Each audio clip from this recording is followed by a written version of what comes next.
one of the best critics of the media that we've got in this country is Norman Solomon, and if you read his columns, you'll want to contact your local newspaper and make sure they start printing them. He also has a book that you should read called War Made Easy. And guess who makes it easy? The media. And there is a film coming out very soon about that book, The War Made Easy. He's also the founder of the Institute for Public Accuracy, which I mentioned in introducing Sam. Please welcome Norman Solomon.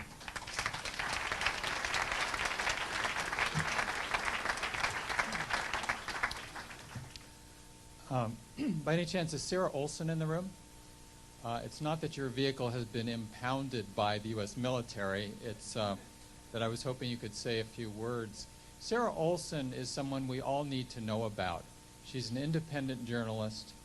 She's interviewed many military resistors, including Lieutenant Aaron Watada.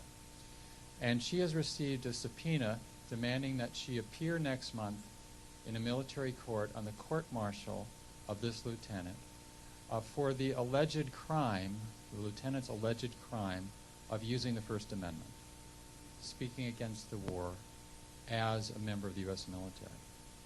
And Sarah Olson, as an independent journalist, is under threat of going to jail for refusing to, if she does, but she shouldn't have to be put in this position. But what the U.S. government is doing through the United States military is demanding that Sarah Olson turn up at Fort Lewis and testify for the prosecution to authenticate an interview that she did with the lieutenant.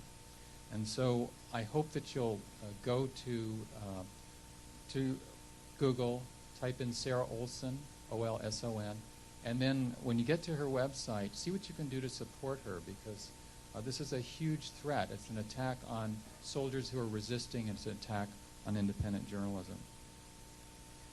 Well, I don't know what we would say if there were trials across the United States tomorrow and defendants were brought in as the result of criminal investigations, and the prosecutors announced that indictment was off the table.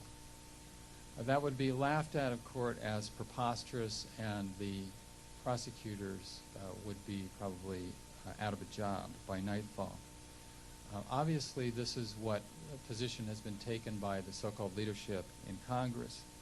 And I think the only clear position that we need to take, or can take, is to let chips fall where they may, an investigation with full subpoena power, under oath testimony, etc.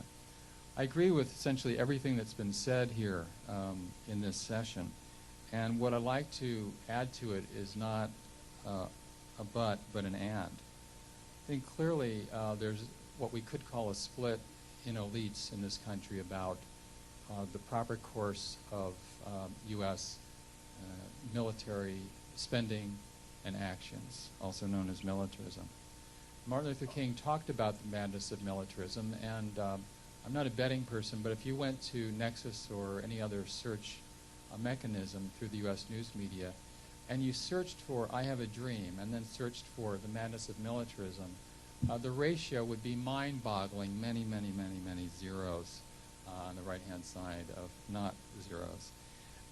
But that is the reality of our news media, the expunging of history that's inconvenient. All the more important for us, I think, to keep returning to those essential truths, because the madness that he talked about is totally institutional. And I'm not going to vouch for the sanity of Cheney and Bush, but to put their face on U.S. military policy and the real activities and agendas for which the Pentagon has been mobilized is, I think, really to distort what we're up against, because sooner or later, whether it's in 2 months or 2 years, George W. Bush and Dick Cheney are going to be history. But the madness of militarism, odds are, will not be history, despite our best efforts.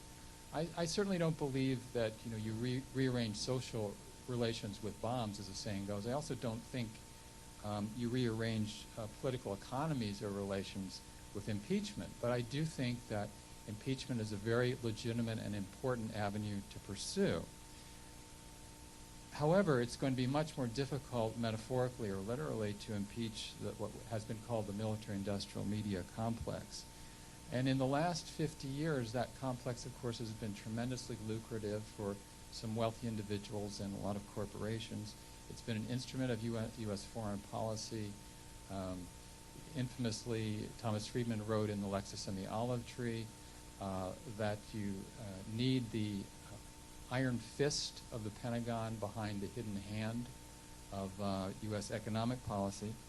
And you also have the problem of the continuity of U.S. foreign policy and military actions has been largely uninterrupted through the changes of administration. So to sum up here, I think that grassroots organizing is really the key to moving forward.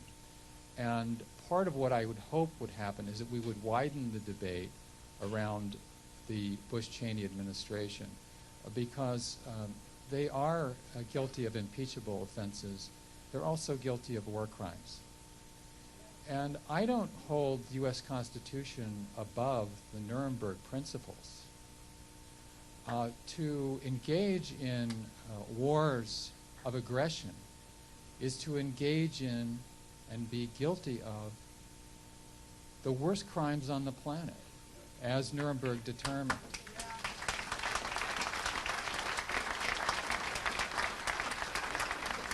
And so as we go back to our own communities and try to build a grassroots movement, everything about history tells us that the people on Capitol Hill will not do something because it's morally correct. They're going to do it because people organized and forced them to do it.